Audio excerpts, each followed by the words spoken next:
fois le gouverneur rejetait sa chose, à chaque fois il rejetait sa chose parce que Simplement pour vous imprégner un peu voilà, donc, du projet. Sachez que ça fait 100 hectares. Ce projet-là, ça fait 100 hectares. Si tu fais le tour, tu fais. Les amis, écoutez bien, hein, s'il vous plaît. Et on va vous parler de la genèse. C'est incroyable, comme disait tout à l'heure Joseph, parce que normalement, quelqu'un qui n'est pas là, moi non, je ne devais pas être là. C'est hier que je devais venir pour faire ce que j'avais à faire et puis partir. Mais le hasard de Dieu nous a fait coïncider ensemble là, tout à l'heure. Et tout a commencé avec le Seigneur, bien sûr, mais avec Eric et moi. Donc, comme Eric n'est pas là, je suis là, on peut vraiment vous parler de la jeunesse. Il y a beaucoup de choses que je ne peux pas vous dire. Les nouvelles choses, c'est Anne-Marie. Hein. Il y a beaucoup de nouvelles choses aussi qui m'échappent. Mais la jeunesse ne m'échappe pas parce qu'elle fait partie ici des fondateurs. Je suis le vice-président de ce projet-là. C'est Eric qui est le président. Nous travaillons beaucoup avec les missionnaires. On commence à commencer. Tout à l'heure, je vais vous... Que le Seigneur a fait, que le Seigneur a fait. Espoir pour nous, un sujet de joie, un sujet de joie. C'est la journée que le Seigneur a fait. Espoir pour nous, un sujet de joie. C'est la journée que le Seigneur a fait.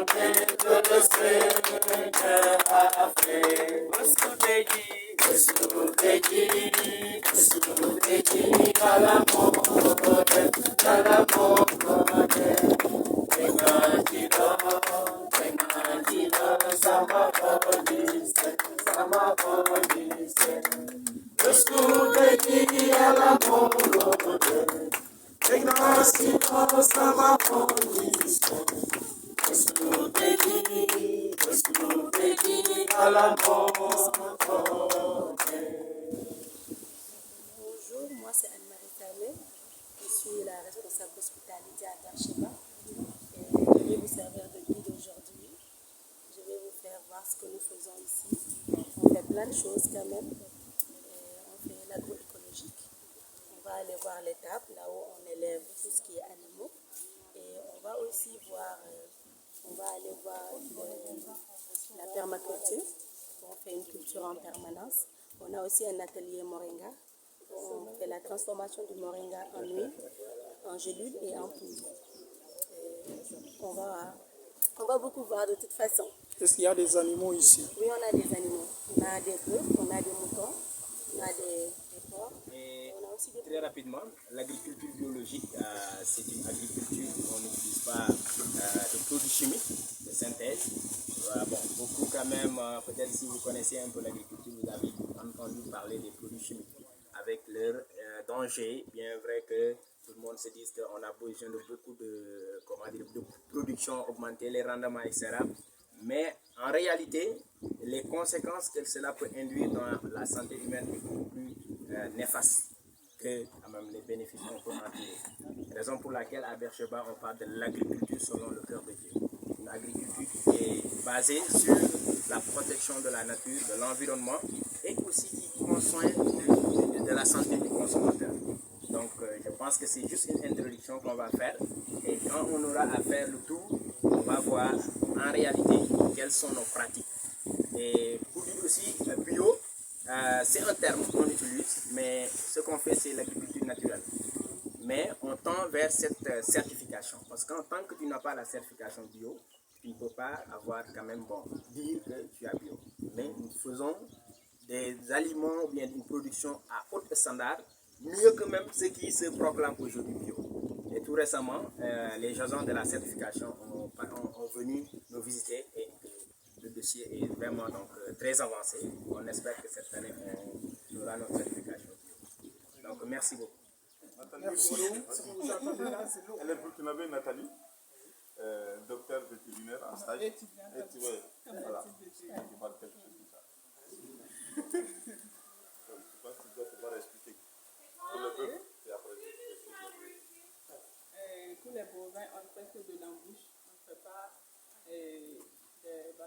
artificielles. Donc une partie, on les envoie au pâturage et l'autre partie, c'est les vaches ici. Pour éviter que les mâles les montent, on les laisse ici et on les nourrit avec de l'ensilage et de la luzerne aussi. Vous avez utilisé des thèmes techniques. Exactement. Bon, l'ensilage, c'est... ça peut être du maïs ou bien de quel que soit le fourrage qu'on laisse fermenter.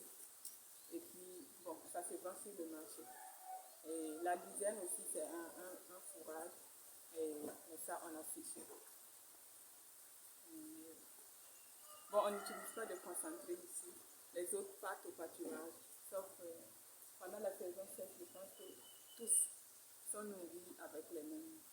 Vous avez combien de poules qui végètent actuellement?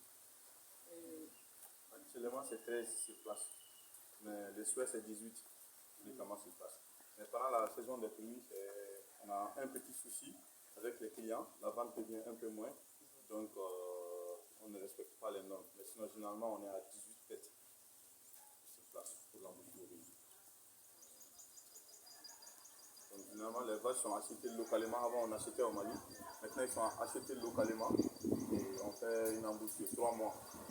Donc, pour 3 mois, on parvient à avoir environ 80 à 70 grammes par tête, par jour. Le fait, c'est d'avoir 1 kilo par jour.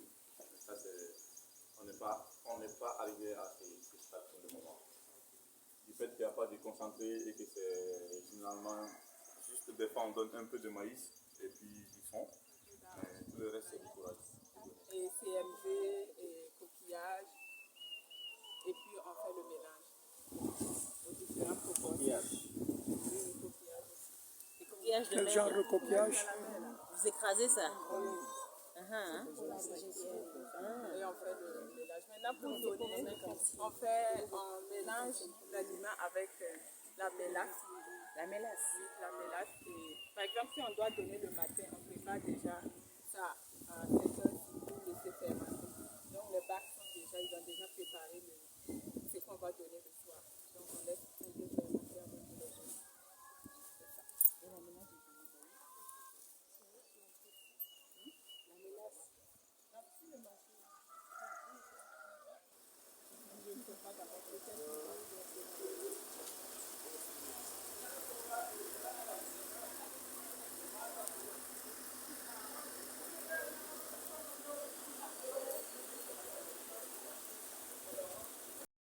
De se purifier elle-même. Et c'est pourquoi nous laissons le sol elle-même, en fait, lutter contre les mauvais micro-organismes qui peuvent monter sur le sol. Donc le système conventionnel nécessite l'utilisation de la dalle.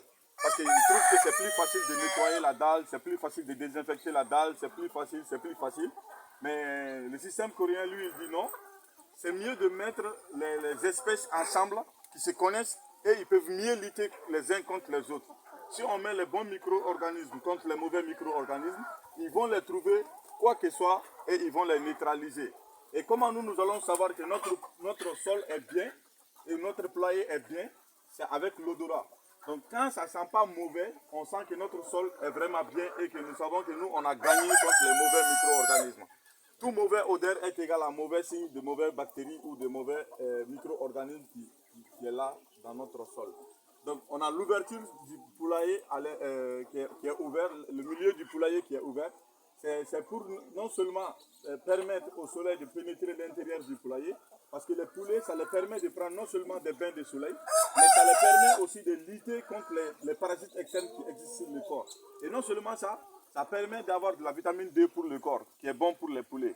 Donc on laisse environ 30% de l'ouverture du poulailler pour que les poulets puissent eux-mêmes, à leur guise, prendre le bain de soleil au moment voulu. Donc s'il y a trop de soleil, ce n'est pas bon pour les poulets, mais le soleil est quand même vraiment très très utile pour les poulets que nous avions. Donc malgré l'ouverture, malgré la pluie qui est là maintenant, c'est 2 jours. Normalement pour nous, il faut qu'on ferme le milieu du poulailler. Malgré que ce n'est pas... Après un temps de visite, c'est le moment de prendre le déjeuner et le café avant de repartir sur Thiès. L'idée était de créer l'or. Mais il n'avait pas brûlé les étapes. Il a d'abord créé tout ce qui mettra l'homme dans le confort. Visiter, Bathsheba. Visitez Bathsheba.